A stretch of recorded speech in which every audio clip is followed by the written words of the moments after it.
Hello, Namaskar. This is a special episode as I converse with our guest in Hindi for the first time in the podcast history. The following ones will be in English as usual.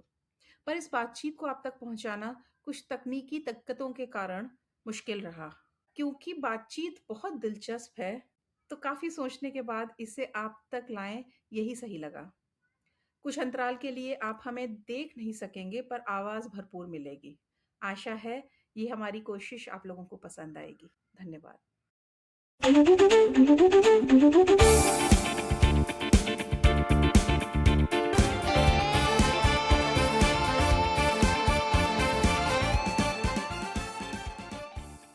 नमस्कार, आदाब, सत श्री अकाल। The ultimate inquiry के एक नए episode में आपका स्वागत है और मैं आपकी होस्ट रचिता बुधवार।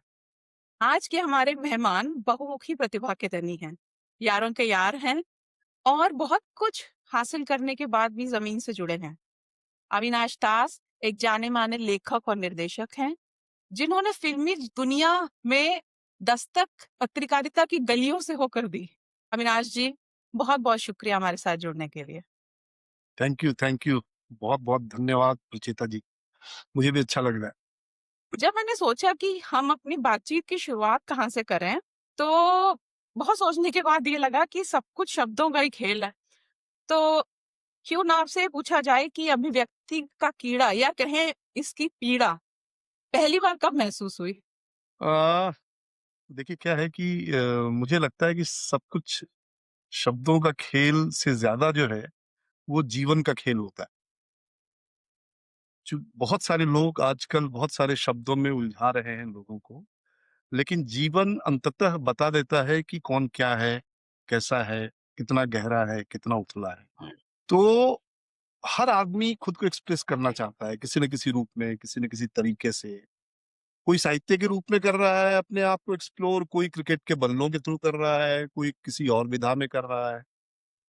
तो हम जिस शहर से आते हैं, बिहार का एक दरभंगा जिला है, और मैं जिस परिवार से आता हूँ वहां पे साहित्य और अदब की एक अच्छी खासी संस्कृति रही है, विरासत रही है। तो मुझे पता था कि कविता क्या होती है, कहानी क्या होती है, और जोड़ तोड़ करके तो कुछ तुकबंदियां हमने स्कूल के डेज से ही शुरू कर दी। क्योंकि किस वजह से की, मुझे लगता है कि इस वजह से की होगी क्योंकि उसमें मजा आता कि अगर हमने चार लाइन कुछ बनाई और इस पर किसी ने कहा कि वाह कितनी अच्छी भाषा है और कितनी अच्छी लय लेकर के आया है, कितनी अच्छी बात कह रहा है, तो वो जो लोगों का एप्रिसिएशन था उसने मोटिवेट किया होगा। मुझे लगता है कि आगे बढ़, चरैवेती चरैवेती। तो इस तरह से मुझे लगता है कि चीजें हुई। तो आपकी पहली कृति कविता थी? हाँ, कविता मैंने 90s में, और मुझे लगता है कि बहुत सारी पत्र पत्रिकाएं थी। इसमें आपके फादर निकालते थे कल के लिए, एक बहुत ही मशहूर पत्रिका। तो उसमें भी मेरी रचनाएं आई थी, 90s में ही आई थी। और किसी साल में मुझे याद नहीं है किस साल में, तो उस दौरान साक्षात्कार होता क्या है ना कि किसी भी चीज का एक उत्कर्ष होता है। जैसे अगर अभी मैं फिल्म मेकिंग में हूँ, तो फिल्म मेकिंग में भी कई सारी धाराएं हैं। तो मैं अपने आप को एक धारा के साथ कंफर्टेबल मानता हूँ, और दूसरी धारा को छूने में मुझे लगता है कि बहुत ज्यादा मेहनत, बहुत ज्यादा नेटवर्किंग और बहुत ज्यादा मार्केटिंग चाहिए होती है। तो साहित्य में भी यही था। तो लिखने पढ़ने का जो अभ्यास है ना, किसी पीड़ा की वजह से नहीं, मुझे लगता है कि एक मजे की वजह से मेरे जीवन में आया। और आपने कहा कि भाषा मतलब भाषा बहुत कुछ अपने आप में समेटे होती है और इसलिए मुझे लगता है कि लेखक का एक दायित्व होता है, एक जिम्मेदारी होती है आप जब भी कुछ लिख रहे हैं। तो इसको क्या आपने मतलब शुरुआत में तो शायद मजे में किया होगा, बट जैसे जैसे बड़े होते गए क्या आपने जिम्मेदारी को महसूस किया है? और क्या आसपास के समय में आजकल क्या लगता है ये जिम्मेदारी गायब होती जा रही है?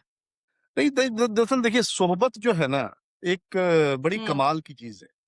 आप जिन जैसे लोगों की सोहबत में रहेंगे और उनको देखेंगे कि वो दरअसल क्या कर रहे हैं, क्यों कर रहे हैं, तो वहां से आपको एक अलग तरीके का इंस्पिरेशन मिलता है, उस तरीके का हुँ, अचीव करने का। जैसे मैं अपने जीवन की एक बहुत बड़ी घटना मानता हूँ, हंस जो एक पत्रिका थी, उसका जो एडिटोरियल हुआ करता था, जो राजेंद्र यादव जी लिखते थे। उससे पहले स्कूली डेज़ में मैं राइट विंग को लेकर के थोड़ा सॉफ्ट होता जा रहा था, क्योंकि हमारे आस-पास बहुत सारी ऐसी गतिविधियाँ थी आरएसएस वगैरह वगैरह की। लेकिन उन्हीं दिनों मुझे चस्का लगा हंस का संपादकीय पढ़ने का, और मुझे लगा कि दरअसल हम जीवन में लिख रहे हैं, या कहीं कुछ बोल रहे हैं, या कहीं कुछ कर रहे हैं, तो उसके पीछे एक वजह होनी चाहिए, और एक गहरा उद्देश्य होना चाहिए कि हम, होता क्या है ना कि साहित्य जो है एक बहुत पुरानी बहस है कि साहित्य कला के लिए होगा या जनता के लिए होगा। तो हुँ, दोनों ही स्ट्रीम में प्रैक्टिसिंग लोग जो हैं, बहुत कायदे से डिफेंड करते हैं, बहुत कायदे से तर्क देते हैं। लेकिन मुझे लगता है कि जो चीज़ें लोग समझ नहीं पाए, या उनमें अपने हुँ, लिए कुछ लोगों को ना मिले, उसको लिख कर के आप अगर बहुत सुखी भी अंदर से महसूस कर पा रहे हैं, तो उसका कोई मतलब नहीं है। हुँ, तो यही बात है दरअसल। हुँ। नहीं, सोहबत का तो गहरा असर होता है। और मैंने आपके किसी इंटरव्यू में सुना कि आपको बाबा नागार्जुन की सोहबत मिली, मतलब क्या ही बात है? बाबा नागार्जुन के साथ मैं काफ़ी रहा हूँ, और बाबा कहते थे कि शराब अगर जीवन में कभी पीना, तो अपने से छोटी उम्र वालों के साथ मत पीना, अपने से बड़ी उम्र वालों के साथ पीना, तो तुमको पीने का हुँ, कायदा भी समझ में आएगा। तो इस तरह के बहुत सारे जो ज्ञान है ना, वो सोहबत का ही नतीजा है, जो आपको आगे आने वाले समय के लिए बहुत उपयोगी होता है। कई बार आपको पता भी नहीं होता है कि ये आपको क्या मिल रहा है, जो बाद में समझ राइट। आता है। मैंने अपने बचपन में मतलब मुशायरों और कवि सम्मेलन के बीच में और इतने साहित्य के बीच में गुज़र गया ना, पता ही नहीं था कि अच्छा ये लोग इतने बड़े ये लेखक हैं जो जो हमारे घर आ जा रहे हैं। और या बाबा रामायण की कुछ कविताएँ तो बहुत छोटे थे तब याद थी वो, 5 पूत भारत माता के। हाँ, क्या ही दुश्मन था लिखते थे। खूंखार, गोली खाकर एक मर गोली गया, खाकर एक मर बाकी रह गए गया, 4। बाकी रह गए हाँ, हाँ, 4। करेक्ट। नहीं, होता क्या है ना कि मैं अक्सर मुनव्वर राना साहब का एक शेर सुनाता हूँ लोगों को, जो आपके इसी सवाल से जुड़ा हुआ है, कि खुद से ही चल के नहीं तर्जे सुखन आया है, पाँव दाबे हैं बुजुर्गों के तो फन आया है। तूफ़ान आया है। हाँ, बिल्कुल, तो बिल्कुल। ये मसला है। हुँ, तो नागार्जुन जी का तो नाम आया ही, बट उनके सिवा कौन लेखक ऐसे थे और कौन-सी ऐसी किताबें थी जिनका गहरा असर हुआ आप पे किशोरावस्था में? बहुत सारे लोगों की सोहबत मुझे मिली।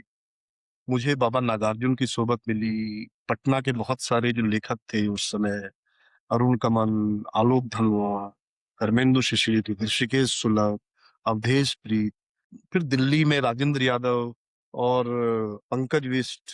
मतलब इतने नाम है ना कि अगर मैं गिनाऊं तो मुझे लगता है कि फिर भी बहुत गिनाने के बाद भी बहुत नाम छूट जाएगा। हुँ, तो फिर रांची में रवि भूषण जी हैं, रीता शुक्ल हैं, विद्या भूषण जी हैं। मतलब कमाल कमाल के लोग, हमारे हिंदी के बहुत अच्छे कथाकार हैं, रामधारी सिंह दिवाकर, हुँ। दिनकर नहीं, दिवाकर। हाँ, तो हाँ। वो ये सब लोगों ने मतलब एक तरह से मुझको गढ़ने में मेरी मदद की। हुँ, सबका कुछ ना कुछ अंश जो है वो हुँ। मेरे भीतर है, मुझे लगता है। और अगर 2-4 किताबों के नाम लेने हो तो? मैंने अपने जीवन में जो एक सबसे पहला नॉवेल पढ़ा था, वो था गोदान। वो मैं 9th हुँ, या 10th क्लास में मैंने पढ़ा था। उससे पहले मैं कहानियाँ पढ़ लिया करता था, कविताएँ पढ़ लिया करता था। लेकिन मतलब हुँ, मोटी कोई चीज़ पढ़ने में मुझे डर लगता था।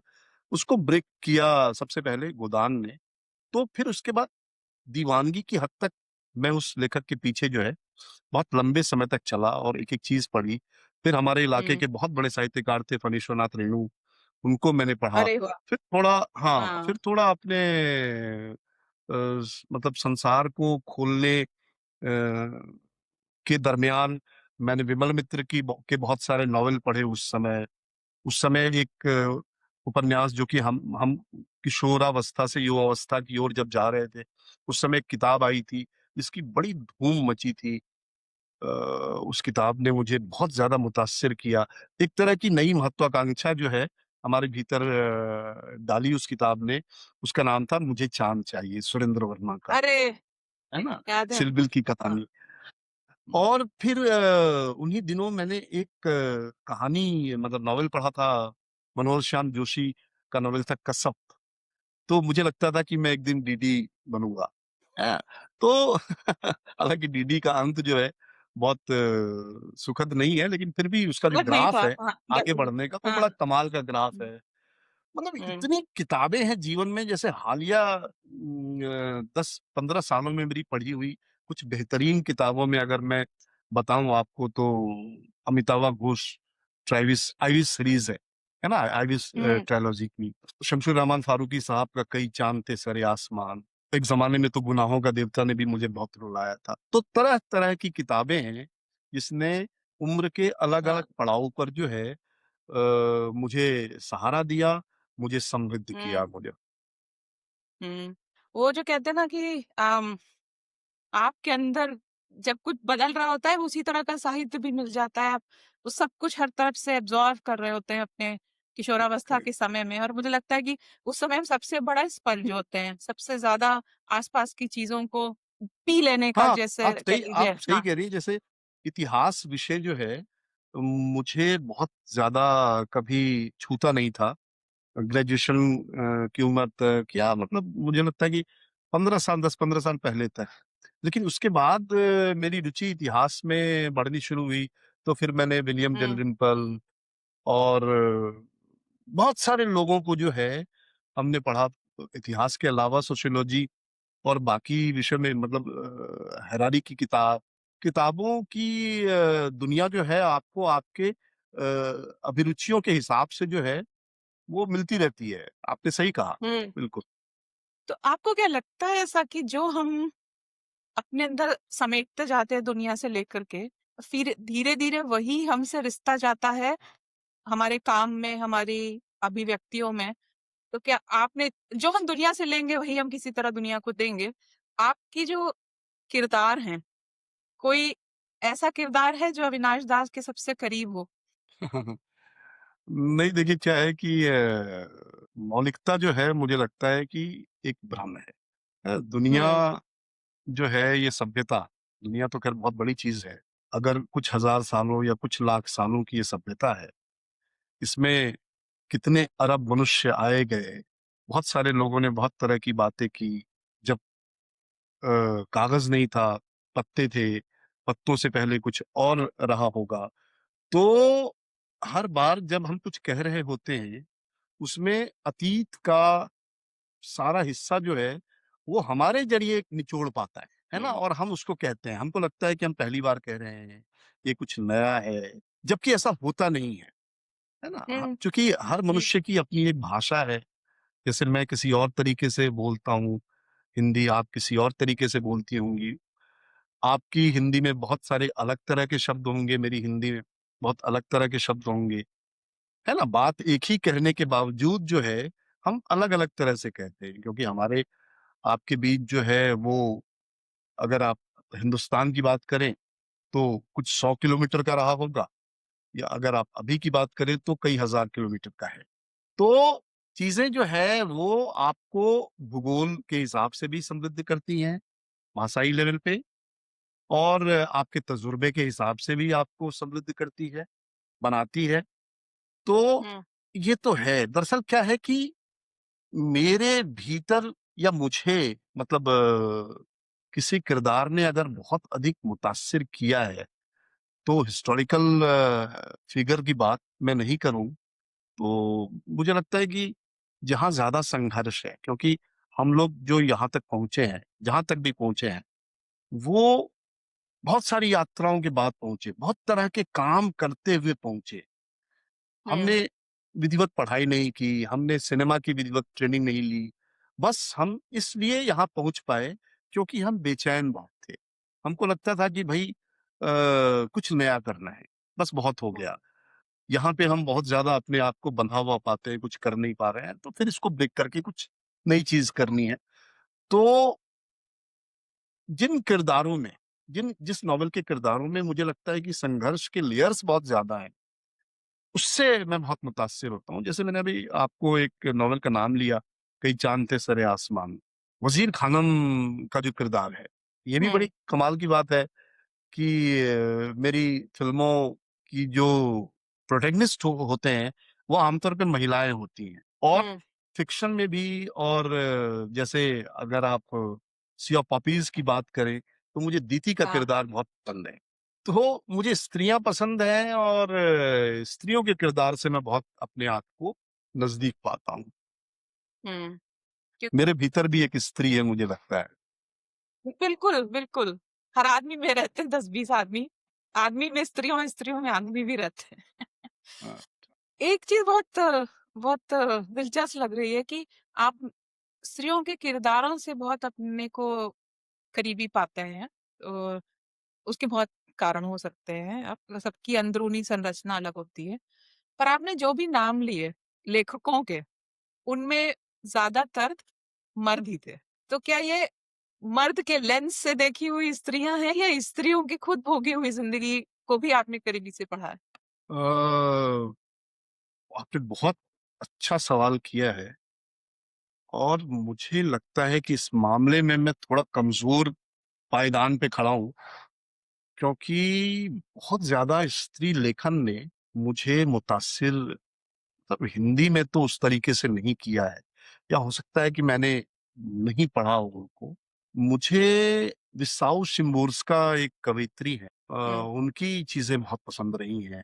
जैसे उनकी जो एक कविता की लाइन है कि वे 2 लोग किस काम के, जो पूरी दुनिया से अलग अपने आप में ही खोए हुए हों। और उसी कविता हुँ, की आगे की एक लाइन है कि बिना प्यार के भी स्वस्थ बच्चे इस दुनिया में पैदा हो सकते हैं। तो इतनी मतलब शानदार और हुँ, व्यंग्य से भरी हुई पंक्तियाँ लिखने वाली शिम्बोर्स्का जो है, मुझे लगता है कि बहुत मुझे प्रभावित करती हैं। हिंदी में इस तरह का लेखन जो है मतलब हो सकता है कि बहुत सारे हमारे जो दोस्त हैं, लेखक हैं, स्त्री हैं, वो नाराज़ भी हों आपके इस पॉडकास्ट में मेरे सवाल को सुन कर के। लेकिन ऐसा मैंने अभी तक कुछ नहीं पढ़ा जिसको पढ़ने के बाद मैं हिल गया हूँ, मुझे कई रातों तक नींद नहीं आई हो, लंबे समय तक मुझे लगता रहा हो कि काश मैं भी ऐसा लिख पाता। तो हो हुँ। सकता है कि मेरे पढ़ने में कोई त्रुटि रह गई हो, छूट गया हो कुछ।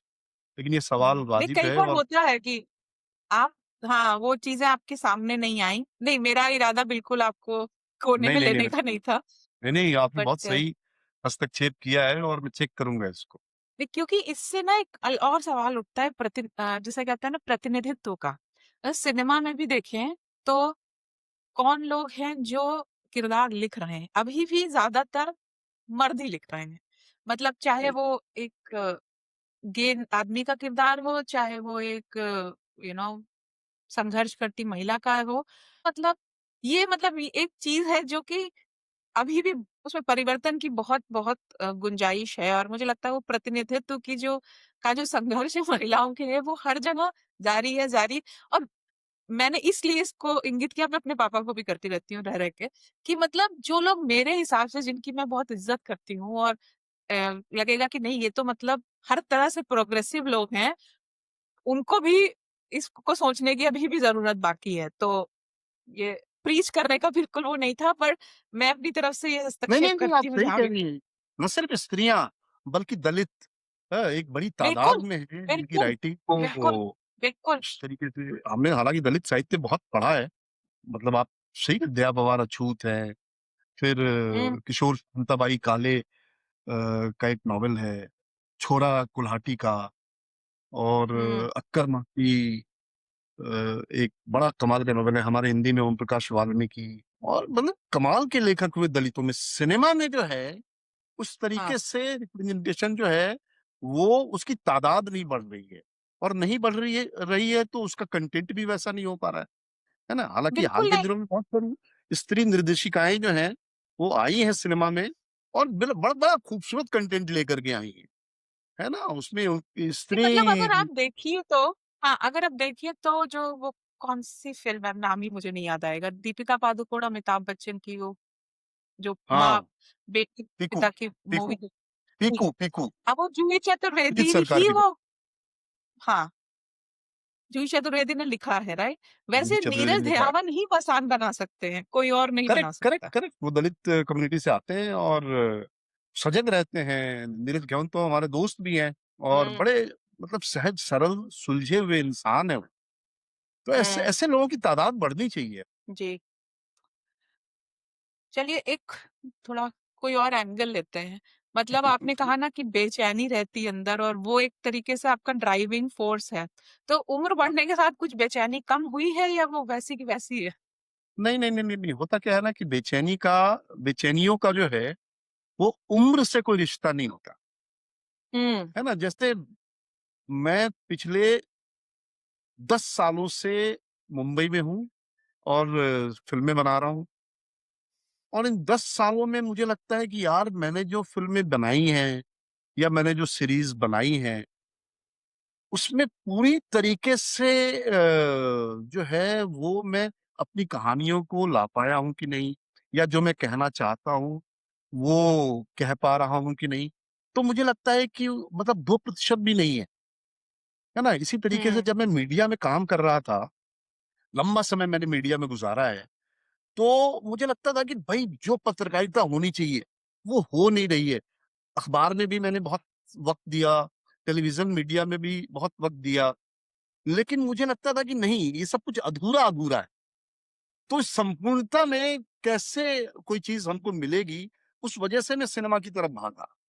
लेकिन अभी भी मुझे लग रहा हम्म। है कि वो चीज़ नहीं मतलब मैं कर पा रहा हूँ, जो मैं कर सकता हूँ या जो मुझे करना चाहिए। तो अभी लगता है कि मतलब हमको लगता है कि 10, 15, 20 साल तक तो जब तक मैं ज़िंदा हूँ, तब तक तो बेचैनी बनी ही रहेगी और मैं घरवालों से डाँट खाता ही रहूँगा कि कभी एक लीक पे चलते नहीं, बदल देते हो रास्ता। एक ही जीवन है, जो ठीक लगे एक करना ही चाहिए। जीवन। तो जो लोग अपनी शर्तों पर जिंदगी जीते हैं, उनको अक्सर ये सुनने को मिलता है कि यार ये तो बड़ा बेवकूफी का काम कर रहे हो। अब बनी बनाई जिंदगी है, बन एक एक पद्धति है जो औरों ने अ, जिस रास्ते चले, और तुम तो यार ये मतलब जब देखो तब कुछ नया शुरू कर देते हो। आपने भी ये सुना ही होगा। कभी कभी कभी वो लोग जो हितैषी होते हैं, कभी दोस्तों से, तो अगर मुड़ कर देखें तो कभी कभी ऐसा होता है ना कि लगता है ये काम तो सच में बेवकूफी का था, अड़ गए थे तो कर डाला। और कुछ कुछ ऐसा होता है जो लगता है कि ये बेवकूफी तो हम बार बार करेंगे। तो आप अगर मुड़ के देखिए तो आपको इन दोनों क्षेत्रों में कुछ याद आता है? जीवन जो है इतना परफेक्ट तो होता नहीं है किसी का भी। हम्म। बहुत सारी बेवकूफ़ियाँ जो हैं वो बहुत सहज रूप से आपके जीवन के साथ जुड़ी होती हैं। हम्म। अगर पीछे मुड़ के हम देखें कि अरे उस वक़्त मैंने ये बेवकूफ़ी की थी और अगर उसको कायदे से हम अंडरलाइन करें, तो हँसी आती है, लेकिन कई बार ये लगता है कि अगर वो बेवकूफ़ी नहीं की होती तो आगे का रास्ता भी बहुत समझ में नहीं आया होता। अब हम्म। होता क्या है कि जो आपने कहा कि लोग टोकते हैं, लोग बताते हैं कि ये क्या कर रहे हो? ऐसे करो, वैसे ये तब करते हैं जब आप डिपेंडेंट होते हैं, लोगों पे, हम्म। परिवार पे, समाज पे।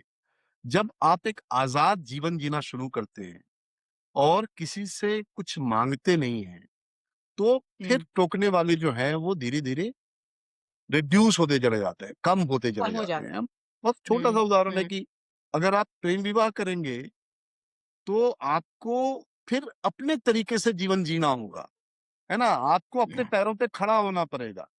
लेकिन अगर आप फादर से माँगते रहेंगे पैसा, उनके पैसों पे पलते रहेंगे, तो वो तो आपको टोकेंगे ही ना कि मेरी मर्ज़ी से हम्म। जीवन जियो।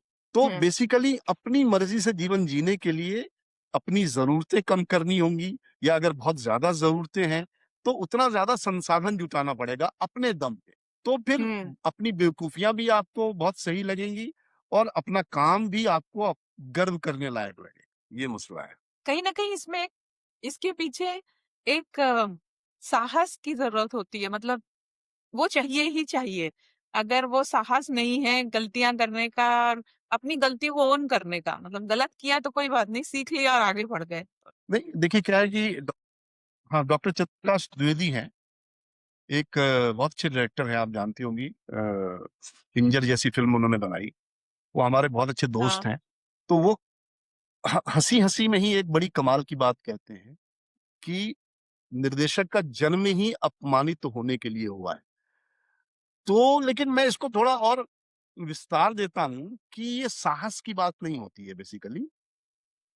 ये बेसिकली रीढ़ की बात होती है कि आपको राइट। जीवन के बहुत सारे मोड़ पे, बहुत सारी वजहों से बहुत बार अपमानित होना पड़ता है। या तो उस अपमान को सह करके आप उस यथास्थिति में बने रहें, या फिर उस अपमान से होड़ लें, उस अपमान को जवाब दें और आगे बढ़ें, और आगे अपमानित ना हों आप, उसके लिए आप कमर कस के खड़े। हुँ, तो मतलब सेल्फ ड्रिवन मामला है कि अगर एक जगह खड़े रहेंगे, एक तरीके का काम करते रहेंगे और आप बहुत सारे लोगों की निगाह में रहेंगे, तो बहुत सारे लोग आपको ये कहने के लिए भी हैं कि बहुत अच्छा कर रहे हो और क्या खराब, क्या वाहियात कर रहे हो, है ना? कोई डाँट भी देगा, कोई गाली भी दे देगा, तो आप चुपचाप मत रहो, आगे बढ़ो, बोलो, कुछ करो, जवाब दो। हुँ, बिल्कुल। और ये भी है ना, मतलब जो जिन लोगों को कुछ सुनने को नहीं मिलता, कोई क्रिटिसिज़्म नहीं होती, फिर आपने कुछ किया ही नहीं अलग, कुछ नया लाए ही नहीं दुनिया में, तो कोई क्रिटिसाइज़ भी नहीं करेगा। है ना? तो अविनाश जी, आपकी पूरी फ़िल्मोग्राफ़ी देखने पर संजय मिश्रा जी और आपकी जोड़ी अ, उभर कर आती है। मतलब एक तो कमाल के एक्टर हैं और आपकी वेब सीरीज़ और आपकी फ़िल्मों में अक्सर दिखाई देते हैं। तो ये जोड़ी क्या दरभंगा से बनी या बाद में मुलाकात हुई? क्या कहानी? नहीं, हमारी मुलाकात जो है वो उसके बीच में एक बड़ी अहम कड़ी है मनोज वाजपेयी। हुँ, मनोज वाजपेयी के साथ हमारा बहुत पुराना याराना रहा है और वो हमारे बड़े आदरणीय बड़े भाई हैं। तो जब मैं पहली फ़िल्म बना रहा था, तो मैं उनको लेना चाह रहा था उस किरदार में, तो उन्होंने कहा हुँ, कि तुम संजय मिश्रा से बात करो, वो ज़्यादा बेहतर करेगा इस रोल के लिए। वहाँ से हमारी मुलाकात शुरू हुई।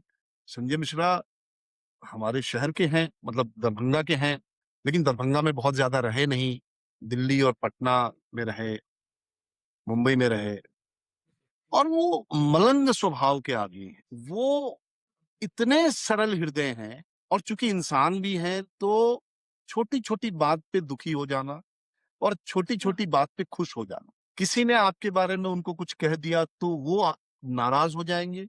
फिर जब आप मिलने के लिए चले जाओ, तो दोनों हाथ खोल कर के जो है, वो आपको बाहों में भर लेंगे। तो ये जो एक मतलब आदमी होने की जो निशानी है कि आप देवता भी नहीं हैं और आप शैतान भी नहीं हैं। तो समभाव पे जो उनका खड़ा होना है, वो मुझे बहुत आकर्षित करता है।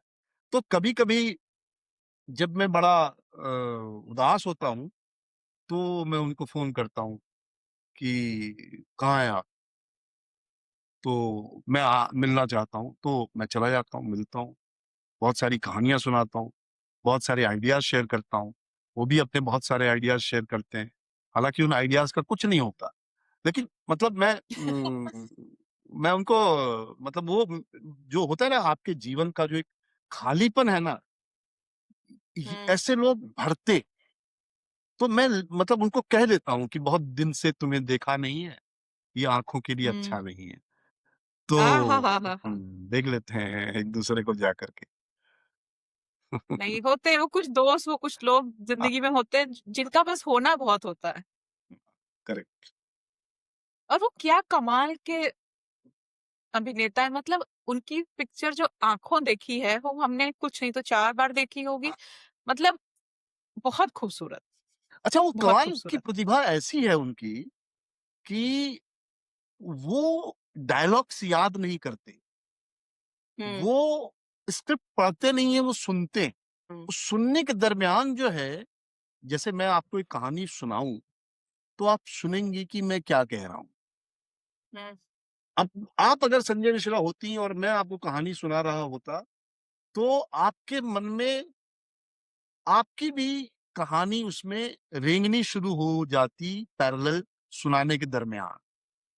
हम्म, और सेट पे जो है, जब हम शूट कर रहे होते हैं, तो अगर उनको आप बोलो कि मैं इस सीन से ये चाहता हूँ, तो विदिन सेकेंड वो 5 आइडियाज़ और दे देंगे कि यार देखो इसमें ऐसा कर लेते हैं, उसमें वैसा कर लेते हैं, उसको वहाँ पे खड़ा कर दो, मैं उसको ये बोलूँगा तो वो ये बोलेगा, ये मतलब अपने आस-पास की दुनिया को फ्रेम के अंदर इतना रोचक बना देते हैं कि कई बार डायरेक्टर को बड़ा मज़ा आ जाता है।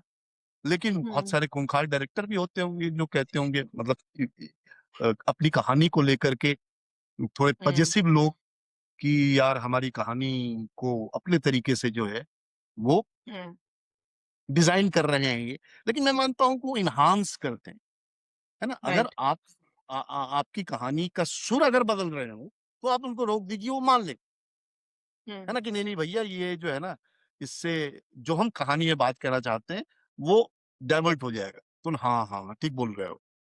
तो मजा आता है उनके साथ काम। सुनना भी एक कला है जो कि अरे बहुत बहुत विलुप्त कम होती लोगों जा को रही मैंने है। देखा है, हाँ, बहुत कम लोगों को सुन करके समझ लेना और हाँ, याद रह जाना। आपने अभी एक बात कही कि जब अ, अन, अंदर की खामोशी उसको भरने के लिए अक्सर आप मिश्रा अली से मिलते हैं। कई बार खामोशी बहुत जरूरी भी होती है, जैसे संगीत में खामोशी के बिना साज नहीं है, वैसे ही जीवन में भी कई ऐसे पड़ाव आते हैं जब थोड़ा सा सब चीजों से पीछे हट जाना जरूरी होता है, वो क्रिएटिव आउटफ्लो के लिए, है ना? तो क्या आप कभी कभी ऐसा होता है कि आप शांति चाहते हैं, चाहे वो आत्म साक्षात्कार के लिए हो, चाहे जो भी दुनिया में चल रहा है उससे एक तरह का पलायन करने के लिए, क्या इस तरह का अवकाश खोजते हैं आप?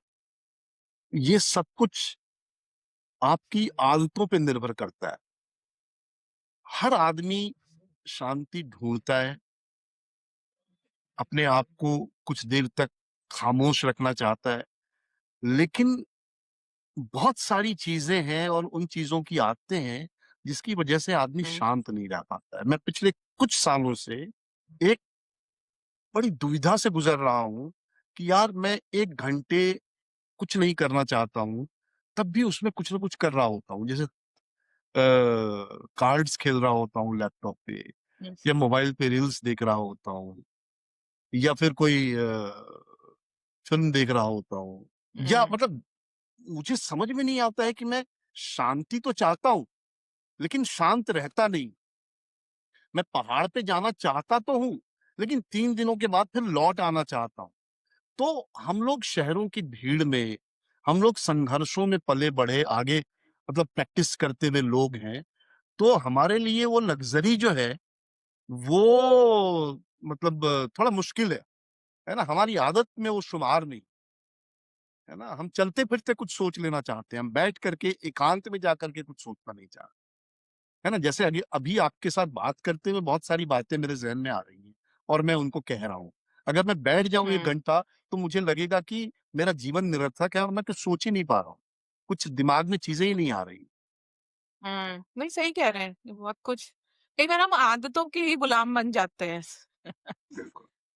और अगर शांति चाहिए तो उस तरह की परिवर्तन लाने पड़ेंगे, नहीं तो काम दूर कुछ क्रिया भिन्न है, इच्छा क्यों पूरी हो मन की। हाँ, हाँ।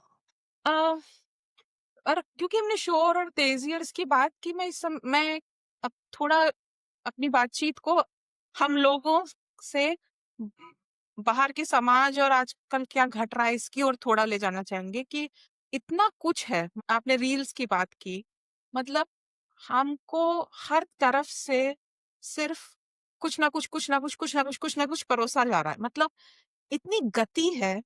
और एक कारण मेरा ये पॉडकास्ट शुरू करने का ये था कि भाई ठहर के हमें किसी से दो दो घंटे बात करनी हो और कोई मीनिंगफुल बात करनी हो जिंदगी के बारे में, अपने बारे में। ये ये जगहें कम होती जा रही हैं। मिलजुल करके होता है, पर फिर भी एक पूरा तबका है, एक पूरी जनरेशन है जिसने जाना ही नहीं कि बिना किसी एजेंडा के, बिना फोटो ऑप के मिलना लोगों से क्या होता है। और इतना ज्यादा डिस्ट्रैक्शन है, इतना ज्यादा शोर है कि फिर वो जरा सा भी सन्नाटा जो है वो भयभीत करता है लोगों को, और ये अजीब स्थिति है मेरे हिसाब से। और इसका सामाजिक असर होता है, क्योंकि अब हम कुछ भी गहराई में सोचना पढ़ना नहीं चाहेंगे, क्योंकि इतना डिस्ट्रैक्शन है। तो आप इसको किस तरह से देखते हैं? ये देखिए, हम लोगों का असमंजस है, हमारे आप जैसे लोगों का असमंजस है, जिसने पोस्ट कार्ड और अंतर्देशीय और लिफाफे का जमाना भी देखा है, और जिसने व्हाट्सएप और इंस्टाग्राम और ट्विटर का जमाना भी देखा। ये हमारे जैसे लोगों का असमंजस है, क्योंकि हम आज के दौर के साथ भी यूज टू हो गए हैं, और हमारे मिसिंग डेज में वो डेज आते हैं जब हम किसी को खत लिखा करते थे, है ना? हम्म। कुछ चिट्ठियों का इंतजार किया करते थे, कभी किसी के साथ बैठ करके तालाब के किनारे या कैंपस में घंटों बातें किया करते थे। हमारे बच्चे जो हैं उनकी दुनिया दूसरी है, उन्होंने देखी ही नहीं वो दुनिया, इसीलिए वो मिस नहीं करेंगे।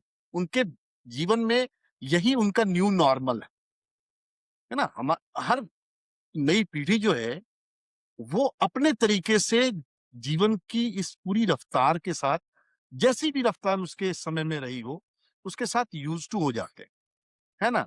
उसके साथ दोस्ती हो जाती है उनकी, वो वैसे ही हो जाते हैं। उसी में अब जैसे आप देखिए कि हम जब 10, 12, 15 साल के होंगे, 17 साल के होंगे, तब हम कैसे थे, और आज उस उम्र के बच्चे कितना एक्सपोज़र के साथ जो है, कितने प्रौढ़ दिखते हैं, कितने वेल इन्फॉर्म्ड दिखते हैं।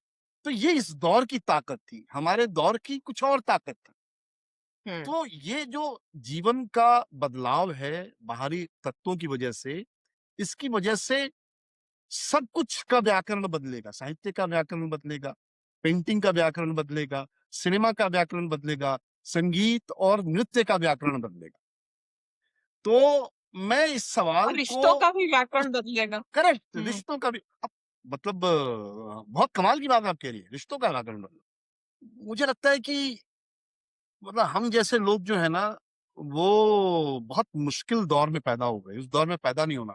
या तो उस दौर में पैदा हो कि उसी दौर में खत्म होना था, या इस दौर में पैदा होना था, है ना? और हमारा हम लोग, सामंजस्य नहीं बैठ पा रहा है। हाँ, लेकिन उसी वजह से हम लोग इतनी लंबी बात भी कर पा रहे हैं ना, कि लग रहा है कि वक़्त का पता ही नहीं चल रहा है ना? नहीं तो आजकल के लोग तो तुरंत बोलेंगे कि बहुत हो गया, अब बातें हो गई, चलो खत्म करो इसको।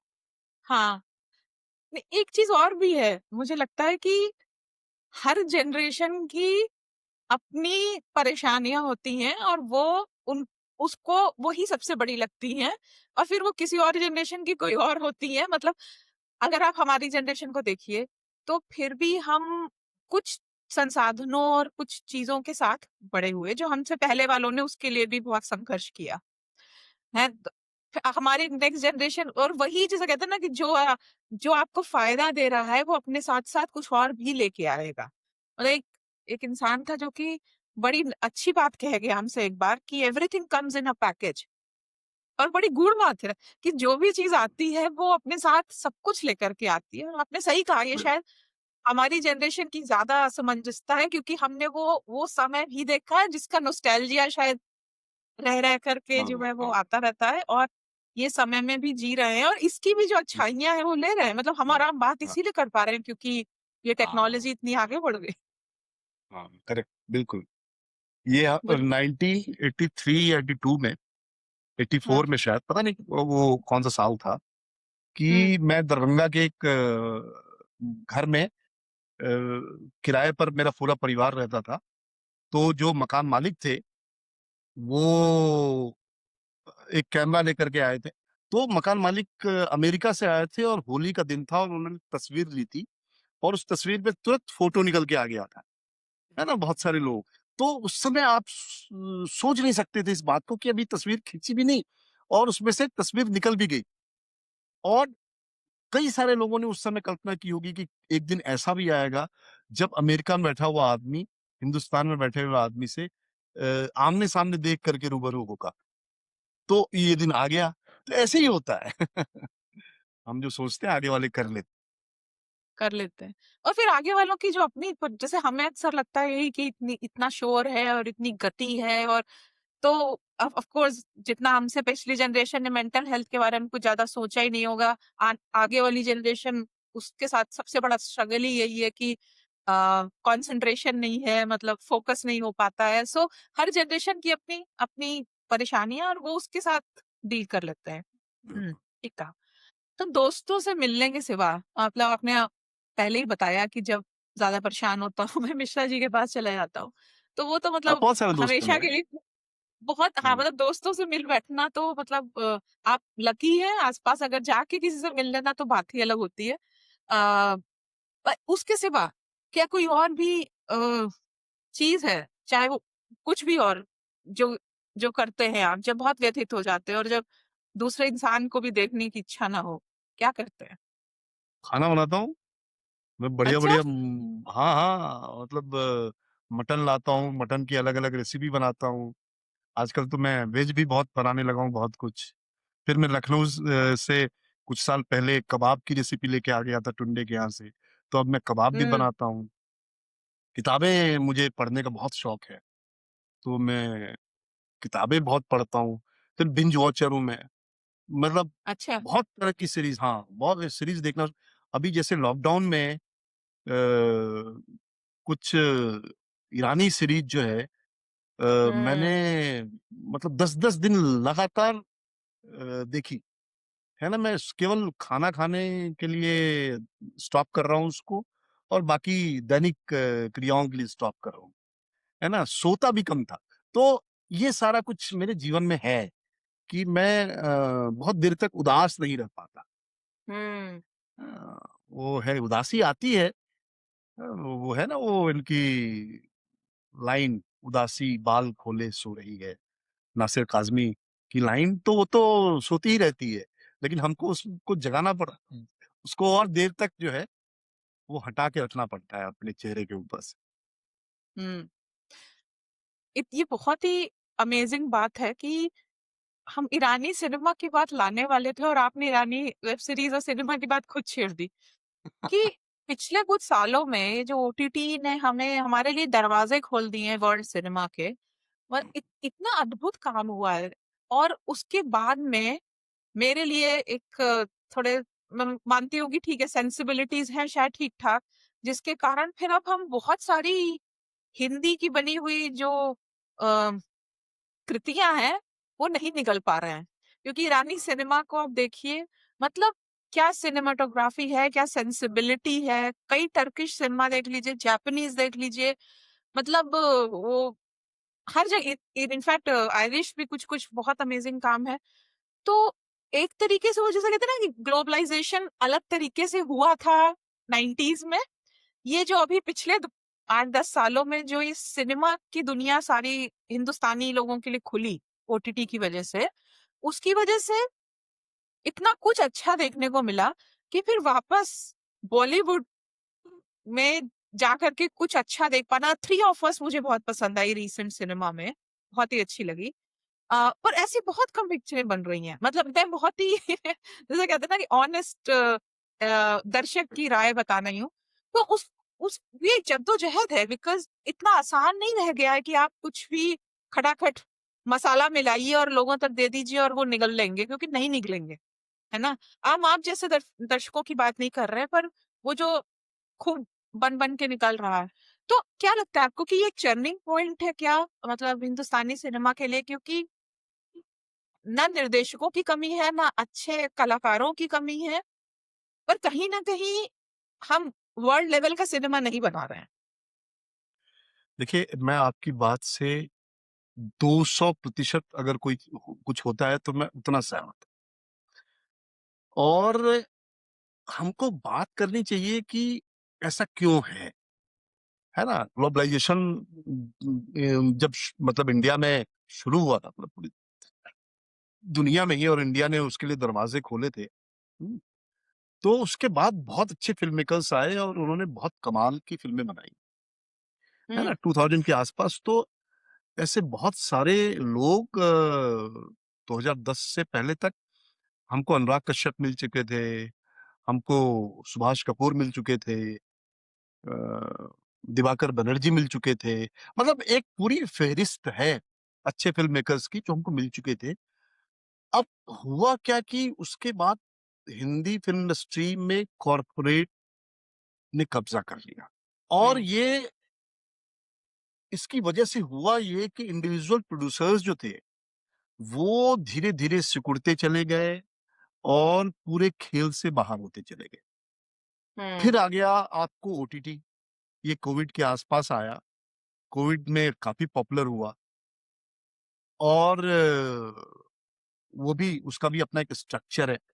बहुत हुँ, टेलीविज़न जो है वो खत्म होने लगा और बहुत सारे टेलीविज़न के लोग जो है वो ओटीटी में आ गए, है ना? काम करने के लिए। हिंदुस्तानी संदर्भ में मैं हिंदी इंडस्ट्री के जी। संदर्भ में कह रहा हूँ ये सारी चीज़ें। दूसरा क्या होगा कि सिंगल थिएटर्स जो हैं वो धीरे-धीरे, धीरे-धीरे पूरी तरह से खत्म हो गए हाँ, और उसकी जगह ले ली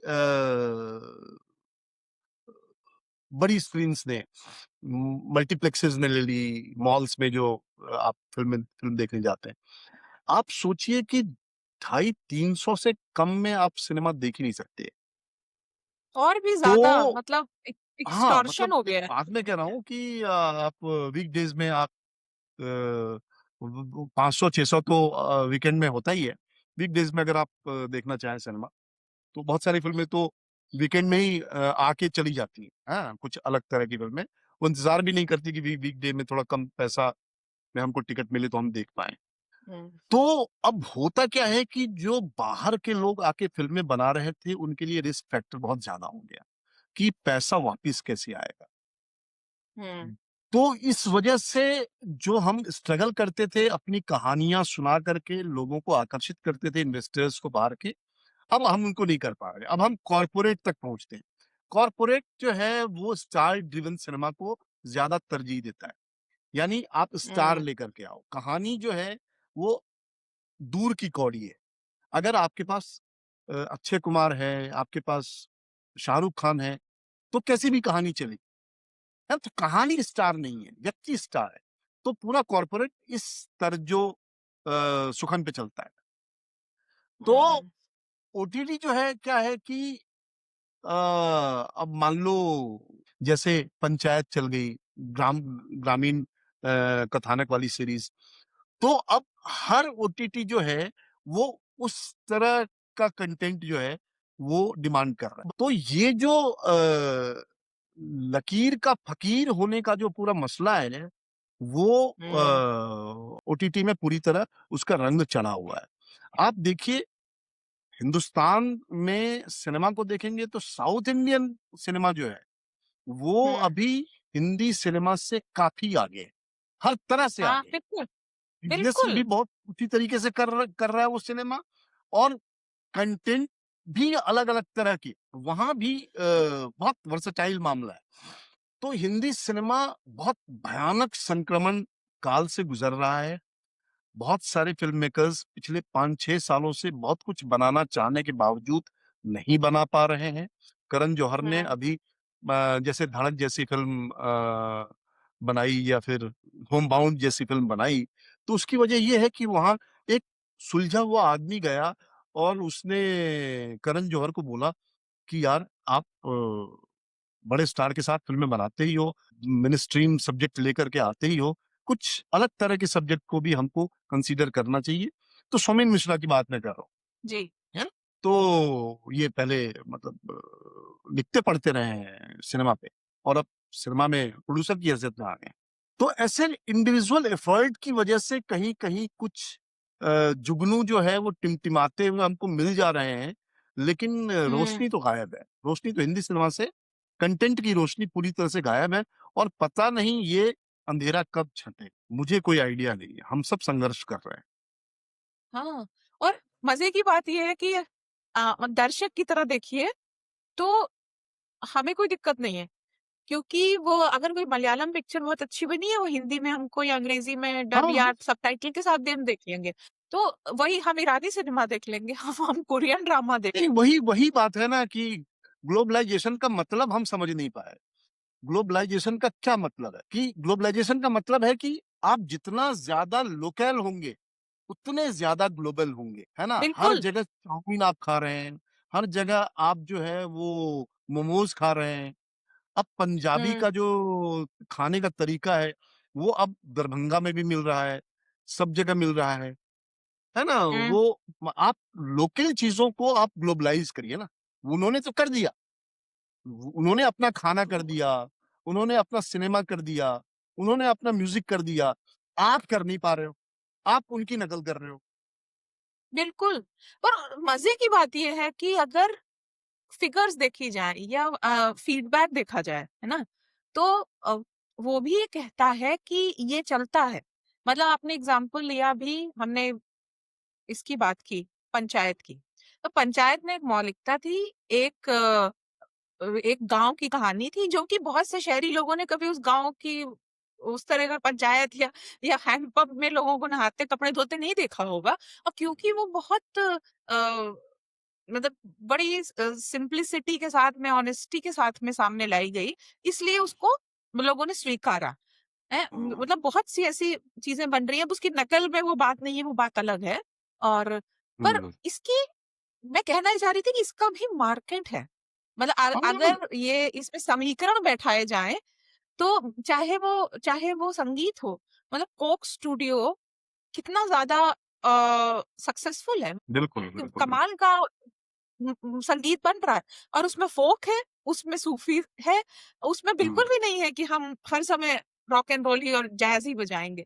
तो उसका बाज़ार है, अगर कोई बाज़ार और पैसे की भाषा भी समझता है अ, तो भी ये करना जो है वो अ, तर्कसंगत है। फिर भी मुझे समझ नहीं आता कि मतलब किस चीज़ की कमी है? तो अविनाश जी बताइए जैसे जब आप लेखक भी होते हैं और निर्देशक भी, तो क्या वो सफ़र आसान होता है कि जो सोचा उसी को उसी तरह ढाल देना पर्दे पर और किसी और बार आपके पास कोई और लेखक अपनी कहानी लेके आया और आपने निर्देशन किया। तो दोनों दोनों सफ़र किस तरह से अलग होते हैं और आपको क्या बेहतर लगता है? देखिए, दोनों ही चीज़ें बहुत दरअसल स निर्देशन क्या है, स्टोरी टेलिंग है ना, और वो स्टोरी टेलिंग जो बाज़ार के बीच खड़ी है। तो कई बार आप खुद सोचते हो, कई बार दूसरों का सोचा हुआ आपको अच्छा हुँ, लगता है। ये दोनों ही चीज़ है ना। कई बार आपको अपनी कोई कविता बहुत अच्छी लगती है, कई बार दूसरों की लिखी हुई कविता बहुत अच्छी लगती है। लेकिन चूँकि कविता एक व्यक्ति की अंतिम अभिव्यक्ति है, एक फ़ॉर्म के रूप में, तो वहाँ से उसके आगे के हुँ, सफ़र को कोई लीड नहीं ले कर सकता। लेकिन वही कविता अगर सिनेमा के फ़ॉर्मेट में आए, उसको विज़ुअलाइज़ किया जाए, तो कभी हो सकता है कि उस तरीके से विज़ुअलाइज़ नहीं कर पाए सिनेमा के पर्दे पर, जितना अच्छा कोई दूसरा आदमी जिसको तकनीक का हुँ, ज्ञान हो, जिसको फ्रेम की समझ हो, हुँ, जिसको रंगों की समझ हो, जिसको फ्रेम के अंदर एक नैसर्गिक जो चाल-ढाल है, उसकी समझ हो, तो दोनों चीज़ें अलग-अलग हैं। एक लेखक एक बेहतर फ़िल्म मेकर हो भी सकता है और नहीं भी हो सकता है ना? जैसे हमारे यहाँ अनुराग कश्यप बहुत अच्छे लेखक हैं और बड़े कमाल के निर्देशक भी हैं। लेकिन हमारे ख्वाजा अहमद अब्बास, जो कि बहुत कमाल के लेखक थे, बहुत सारी राज कपूर की फ़िल्में उन्होंने लिखी, लेकिन वो बहुत अच्छे निर्देशक कभी नहीं हुँ, हुए, हुँ, है ना? हुँ, तो ये हुँ, दोनों 2 तरह की चीज़ें हैं और जैसे मैंने खुद ही जो अभी एक फ़िल्म शूट की है, झारखंड में मैं शूट करके आया हूँ, वो हिंदी की बहुत अच्छी कहानी है, एक बहुत युवा लेखक है, उसकी मैंने कहानी पढ़ी और मैं पागल हो गया उस कहानी को पढ़कर। आदिवासी दुनिया की एक प्रेम कथा है, मिथिलेश प्रियदर्शी, फिर मैंने बनाई। अब हुँ, होता क्या है कि अब आप बना रहे हो तो साहित्यकारों का सवाल ये होता है या बहुत सारे लोगों का कि इस कहानी से सिनेमा कितना आगे निकल पाया या कितना पीछे रह गया? ये सवाल हुँ, हमेशा होता है। जैसे गाइड जो है, वो के.आर. नारायणन की कहानी हुँ, बनी और फ़िल्म बहुत कमाल की बनी। तीसरी कसम कहानी भी उतनी उम्दा, फणीश्वरनाथ रेणु की और फ़िल्म भी उतनी उम्दा। हुँ, लेकिन फिर बहुत सारी फ़िल्में जैसे गुनाहों का देवता पे फ़िल्म बनी, गोदान पे फ़िल्म बनी, लेकिन जो साहित्य हुँ, का जादू था, वो सिनेमा में वो उतर नहीं बात है। पाया। अब हुँ, राम गोपाल वर्मा कहते हैं उनकी एक फ़िल्म जब खत्म हो रही थी तो एक पत्रकार ने उनसे पूछा कि आपको कैसा फ़ील हो रहा है? जो आपने शूट किया ये सब, आपको लगता है कि आपने कमाल किया है इसमें भी? तो उसने कहा कि देखो जब शूट खत्म हो रहा होता है ना फ़िल्म का, तो मैं अपनी फ़िल्म से नफ़रत करने लगता हूँ, कि यार इसको और बेहतर हम कर सकते थे, कर नहीं पाए। वो हर फ़िल्म मेकर के साथ होता है, मेरे साथ भी होता है, कि जो हमने किया, नहीं, वो वो लगता हर है कि यार क्रिएटिव आदमी के साथ होता हाँ, है, आपने जो भी किया उससे बिल्कुल, बेहतर हो सकता था, मतलब वो बिल्कुल। हमेशा होता है। हाँ। और कई बार ये भी सीखना पड़ता है कि कहाँ पे रुक जाना चाहिए, क्योंकि वो भी बहुत ज़रूरी है। बिल्कुल, तो बिल्कुल।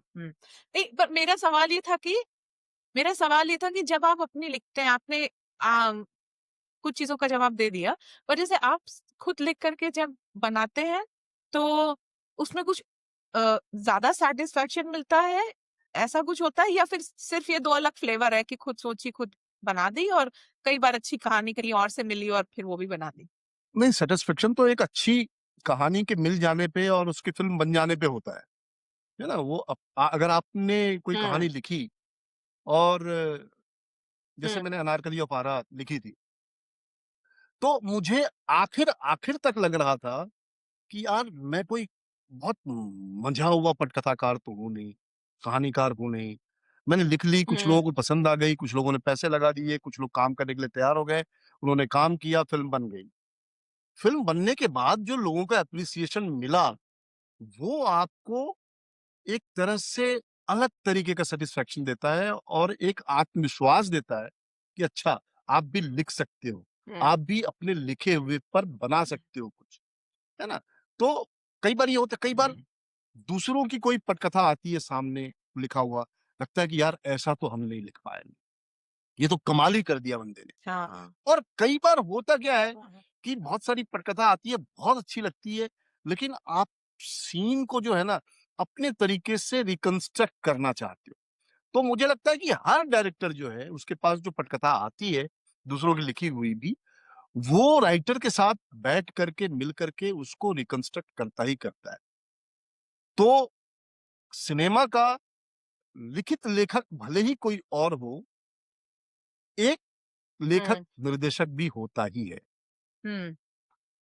तो अविनाश जी, क्योंकि हमारे पॉडकास्ट का नाम है द अल्टीमेट इंक्वायरी, तो आपका जीवन को, समाज को, आसपास की दुनिया को लेकर के कोई ऐसा सवाल जो जो आपको अंदर से करोतता है और इसका कोई कोई निष्कर्ष और कोई जवाब नहीं मिला हो, या जिसकी खोज में आप लगे हो? बड़ा गूढ़ सवाल है और समय और समाज इस गति को प्राप्त कर चुका है, इतना खराब हो चुका है कि गालिब का शेर है ना कि कोई उम्मीद बर नहीं आती, कोई सूरत नज़र नहीं आती। कोई नजर नहीं हाँ, आती। पहले आती थी हाले दिल पे हँसी, अब किसी बात पे नहीं आती। तो जिस अंधेरे की बात मैं थोड़ी देर पहले कर रहा था, वो लगता है कि हम्म, यार ये छँटने का नाम ही नहीं ले रहा है, चाहे समाज के स्तर पे हो, राजनीति के स्तर पे हो, कला के स्तर पे हो। ये हो क्या रहा है? मतलब कौन नायक आएगा? कब आएगा? कैसे आएगा? किस तरह से आएगा? किस रास्ते से आएगा? फिर लगता है एक ये भी कि भई वहाँ का साहित्य, वहाँ अ, का आर्ट ज़्यादा खिल के बाहर आया है जहाँ ज़्यादा दमन था, जहाँ ज़्यादा अंधेरा था, है ना? वहाँ जब हम्म, बहुत सारी चीज़ें अनुकूल हों, तो आपके करने, कहने मतलब बगावत के सेंस में, हस्तक्षेप के सेंस में कुछ करने के लिए नहीं होता। तो फिर लगता है कि नहीं मतलब इस सघन समय में जब बहुत मुश्किलें हैं चारों तरफ, हमारी ज़िम्मेदारी, हमारे जैसे लोगों की ज़िम्मेदारी और बढ़ जाती है कि हम क्या करें? ऐसा हम्म, क्या करें कि लोग हमारी बात समझ पाएँ? तो यही यही एक रहस्य है, यही एक दुविधा है, यही एक आत्मसंघर्ष है जिससे हम सब जूझते रहते हैं दरअसल। हम्म। लंबी है गम की शाम, मगर शाम ही तो है। काम ही तो है। बहुत अच्छी लाइन है। फैज़ की लाइन है ये। फैज की लाइन है वो, बहुत पसंदीदा शायर है मेरे।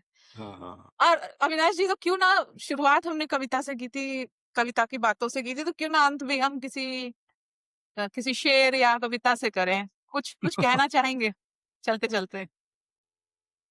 मैं सुनाता हूँ, मुझे याद नहीं रहती चीजें, अपनी चीजें तो बिल्कुल याद नहीं रहती है। हाँ हाँ, मुझे याद आ गई। एक हाँ,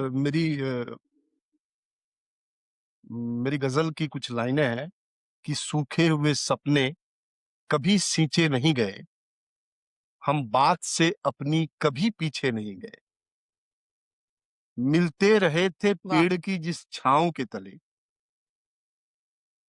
सूखे हुए सपने कभी सींचे नहीं गए, हम बात से अपनी कभी पीछे नहीं गए, मिलते रहे थे पेड़ की जिस छांव के तले, बिछड़े तो फिर उस पेड़ के नीचे नहीं गए।